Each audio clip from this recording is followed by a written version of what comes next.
nosotros no aceptaremos la exclusión de nuestro pueblo de ese derecho.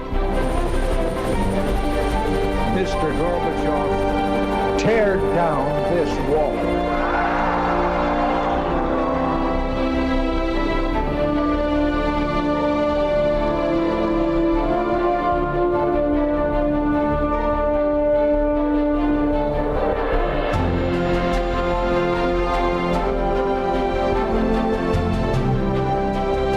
Buenas noches, señoras, caballeros, bienvenidos a Tiempos Modernos. Hay historiadores que marcan en 1945 una cesura, un jalón, un hito.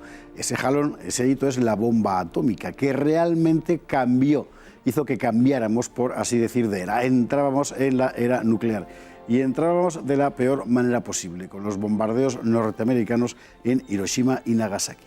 Fueron así. Entre el 6 y el 9 de agosto de 1945, el mundo entró en una era nueva, la era atómica. En esos días, los Estados Unidos lanzaron sobre las ciudades japonesas de Hiroshima y Nagasaki, respectivamente, sendas bombas nucleares, la Little Boy y la Fat Man. Ambas causaron un total de 250 muertes, y los Estados Unidos ganaron la Segunda Guerra Mundial. La idea de aprovechar los descubrimientos sobre fisión nuclear para fabricar un proyectil de potencia decisiva fue del físico Albert Einstein. Fue Einstein, en efecto, quien en agosto de 1939 escribió al presidente norteamericano Roosevelt exponiéndole las posibilidades abiertas por los trabajos de Fermi y Szilard. A partir de ahí se creó el proyecto Manhattan, con la finalidad de crear una bomba atómica. Los americanos no fueron los únicos que buscaron la madre de todas las bombas. Los alemanes tuvieron su propio proyecto, la Operación Uranio. Los soviéticos también, la Operación Borodino. Pero el proyecto nuclear alemán nunca fue más allá de experiencias muy rudimentarias, y el plan soviético topaba con el poderoso obstáculo de que en Rusia no había uranio y toda su viabilidad dependía del material que pudieran robar a los alemanes. Los americanos, por el contrario, lo tenían todo: el conocimiento importado de los laboratorios alemanes, la materia prima, la financiación aportada por el gobierno para el esfuerzo de guerra y la voluntad de transformar todo eso en una bomba y lanzarla. La cabeza del proyecto fue el físico neoyorquino Robert Oppenheimer, y con él un ramillete de científicos que trabajó bajo la supervisión del agresivo general Leslie Groves. El resultado: bombas de uranio 235 y plutonio 239. El 26 de julio de 1945, tras la conferencia de Potsdam, los Estados Unidos plantearon un ultimátum al Japón. Nada se decía en él sobre la nueva bomba. Cuando Tokio rechazó el ultimátum, el presidente Truman dio la orden. El 6 de agosto se lanzó el primer proyectil sobre Hiroshima, a bordo del B-29 Enola Gay.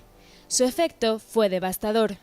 Truman anunció: si no aceptan nuestros términos, pueden esperar una lluvia de destrucción desde el aire, algo nunca visto sobre nuestra tierra.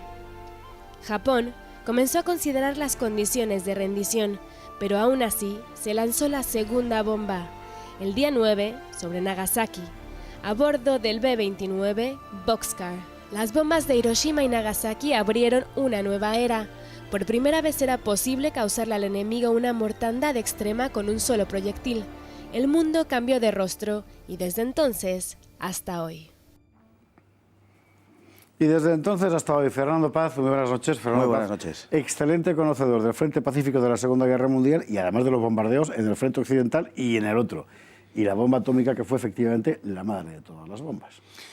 La madre de todas las bombas y ese acontecimiento histórico que ha dividido la historia, porque hay mucha gente que considera, creo que con buenas razones, que la edad contemporánea terminaría el año 45 y comenzaría la era atómica a partir de ese momento, ¿no? Es la única vez que se ha tirado armamento nuclear en forma de bomba atómica en 2 ocasiones sobre el enemigo.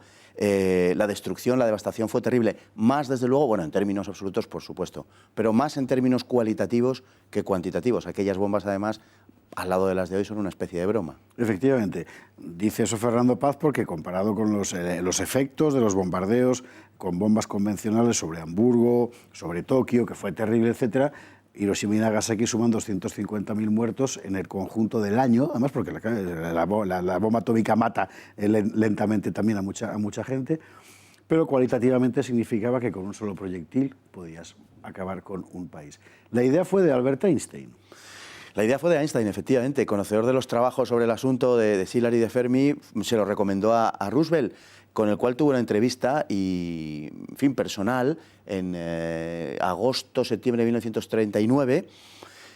Y Roosevelt captó la idea enseguida y le dije, usted lo que intenta es evitar que los nazis nos hagan volar por los aires, ¿no? Mientras le servía una copa de brandy. Y Einstein le reconoció abiertamente y le dijo, eso es, señor presidente, ¿no? Curiosamente, creo que era a finales de agosto del 39, muy poquito después empezaba la Segunda Guerra Mundial propiamente y la orden de Roosevelt de poner en marcha el proyecto se dio el 6 de diciembre, un día antes de Pearl Harbor de 1941. No por nada en especial, ni sugiero nada, simplemente digo que es el dato histórico, ¿no? En vísperas de dos grandes acontecimientos como fue el estallido de la Segunda Guerra Mundial y el ataque japonés sobre Pearl Harbor. En aquel momento lo que empieza es un proyecto de investigación en mantillas, es verdad, pero que cuenta con el aval de Einstein, con la dirección científica de un tipo particularmente tenaz, que era Oppenheimer, y la dirección militar de Leslie Groves, que era un auténtico bulldog de los bombardeos. Sí, se dieron cita, casi podemos decir lo mejor de cada aspecto, digamos, de los Estados Unidos en ese sentido, ¿no? Y luego, además, una cosa que es esencial, que fue casi la cantidad o las posibilidades ilimitadas de financiación por parte de los norteamericanos, que fue algo que contrasta, claro, muy vívidamente con las dificultades que tenían los alemanes en este terreno. Pensemos que Hitler detiene, si no detiene, al menos ralentiza la investigación atómica con finalidades militares, porque no hay dinero para dedicarlo a todo, y entonces lo tiene que dedicar a un tipo de arma o a otra. Se decide por las armas convencionales porque no espera una guerra contra los occidentales y sobre todo no espera una guerra mundial, y por tanto piensa que para qué va a producir un arma que nunca va a poder utilizar, porque no era factible en principio utilizarla en el frente del este, y por eso detiene la producción del arma atómica. Además, Alemania tenía algunas carencias, como el agua pesada, etcétera, ciertamente, pero fundamentalmente son ese tipo de razones. Claro, los norteamericanos no tenían problemas de financiación y podían producir todo tipo de armas. A eso me quería referir yo, porque hay que recordar que el desarrollo intelectual, digamos, del proyecto está estrechamente vinculado a todas las experiencias microfísicas que son fundamentalmente alemanas. Y es que Einstein viene de ahí. Claro, Einstein viene de ahí. Einstein conoce, efectivamente, todos los trabajos, originariamente desde Niels Bohr hasta Hahn, ¿no? Es evidente. Y además es un conocedor, digamos, con absoluta conocimiento de lo que se está trabajando. Einstein sabía lo que había que hacer, aunque él no era el más adecuado para dirigir el proyecto, pero lo conocía perfectamente. Y obviamente los primeros estudios son europeos y son estudios muy ligados a lo que entonces era el país que producía mayor número de premios Nobel del mundo, que era Alemania, en materia de física y en materia de química, sobre todo. Hitler no tiene fondos para desarrollar eso y, además, desde un punto de vista puramente físico, realmente no puedes lanzar una bomba sobre el frente del este sin que te afecte a ti mismo. Son las limitaciones de la bomba nuclear. Por el contrario, Estados Unidos sí podía emplearla prevaliéndose de su posición geopolítica, aislada por dos grandes océanos, en cualquier punto del globo. La decisión se toma, sin embargo, en el año 45, en el verano, cuando realmente la guerra la tienen ya ganada. Sí, la decisión de lanzar la bomba o las bombas es una decisión que todavía hoy es controvertida y no hay un acuerdo, digamos, 100%. Indudablemente hay una serie de factores que escapan propiamente del análisis histórico. Yo creo que tiene implicaciones ideológicas. Y es uno de esos temas, en fin, que yo creo que ha quedado abierto y nunca se terminará de cerrar, por lo menos de cara a una cierta opinión pública.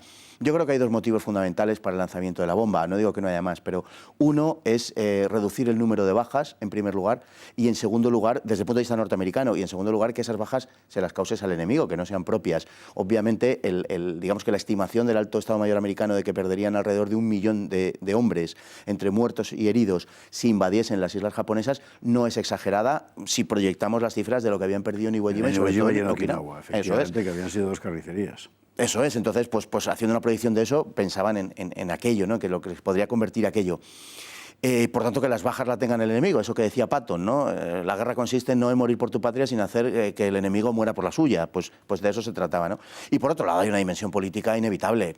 Indudablemente se trataba de asustar a la Unión Soviética, darle un aviso a la Unión Soviética, que por otro lado estaba informado de lo que pasaba perfectamente, porque desde dentro del proyecto salían informaciones. Y Stalin, cuando Truman le insinúa la existencia de una superbomba que puede aplicar, Stalin es conocedor de ese asunto en la conferencia de Potsdam. y no se asombra en absoluto, lo cual llama mucho la atención de los americanos, que se huelen y dicen, este sabe algo, y tanto que sabía.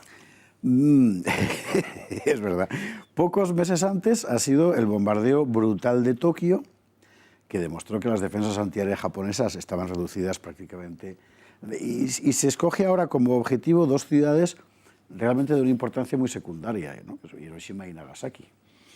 Sí, el bombardeo de Tokio, como de algunas otras ciudades japonesas, es un bombardeo que se efectúa sobre ciudades que están construidas en buena parte de papel, literalmente. Sí, con lo cual, claro, aquello ardía como la yesca, sobre todo las bombas de fósforo, lo que luego se conocerá como napalm, posteriormente, sobre todo en Vietnam, ya se empleó ahí, como se había empleado en Hamburgo, por ejemplo, y en Dresde. Claro, la mortandad que producía era absolutamente asombrosa y brutal. Algunas ciudades, como Kioto, por ejemplo, se salvaron por cuestiones increíblemente caprichosas, porque el secretario de Guerra Stinson había pasado su luna de miel en Kioto y le parecía muy bonita. Así es. Y entonces presionó para que no se bombardeara Kioto, ¿no? El caso de Hiroshima, en concreto, es una ciudad con una relativa importancia, bastante relativa, con algunas instalaciones militares, ciertamente, pero no se elige por eso, se elige por cómo está situada Hiroshima, porque está en una olla inmensa. Y entonces se quiere experimentar el efecto de la onda expansiva sobre una ciudad. Por eso se preserva a Hiroshima de todo bombardeo. Curiosamente, como había pasado con el caso de Dresde, se atribuía al hecho de que una tía de Truman vivía en Hiroshima, al hecho de que los americanos no la bombardearan. Igual que los habitantes de Dresde atribuían a que una tía de Churchill vivía en Dresde y por eso no la bombardeaban. Leyendas urbanas. Por supuesto, lo que hoy llamaríamos leyendas urbanas, bulos, que justificaban que se preservara de la destrucción. La realidad no era esa, la realidad era que la estaban preservando de la destrucción para comprobar cuáles eran los daños reales que producía el armamento atómico sobre una ciudad intacta. Y los daños reales fueron devastación absoluta en un radio de 1,5 kilómetros. De 1,5 kilómetros se destruyó una ciudad de 250.000 habitantes, se destruyó en un 70%, tanto en cuanto al número de personas, número de muertos, en los siguientes meses, como bien decías antes, y el número de inmuebles que desaparecieron. El 70% fueron absolutamente destruidos. Y entre 1,5 kilómetros y 2 kilómetros desapareció absolutamente todo lo que había en ese área. Todo, prácticamente sin excepción. Algún edificio quedó, como un edificio célebre que hay junto al río, el puente que en teoría era el foco del ataque, pero vamos, muy poquito quedó, prácticamente nada quedó sin tocar. Debería haber sido bastante, pero se fue a Nagasaki también. Se fue a Nagasaki en un momento muy controvertido porque los japoneses ya habían manifestado su deseo, digamos, de cuando menos entablar negociaciones de paz y de hecho ya desde finales de julio habían ido a Rusia, a la Unión Soviética, para intentar que Stalin mediara. Pero la Unión Soviética tenía sus propios planes y bloqueó esas conversaciones porque no quería que Japón se rindiese antes de que ellos tuvieran ocasión de caer sobre el ejército Kwantung estacionado en China, ¿no? Como se habían comprometido en Yalta a atacar 3 meses después de la victoria sobre Alemania, Rusia tenía ese interés, claro. Y así se sacrificaron aquellas dos ciudades, en particular el sacrificio de Nagasaki, de una forma absolutamente bárbara, teniendo en cuenta el contexto político, y el mundo efectivamente cambió de página, por así decir. Aquello fue el gozne de una era nueva. Fernando Paz, muchísimas gracias. Un placer, como siempre. Y a ustedes, como siempre, muchas gracias y hasta un próximo programa.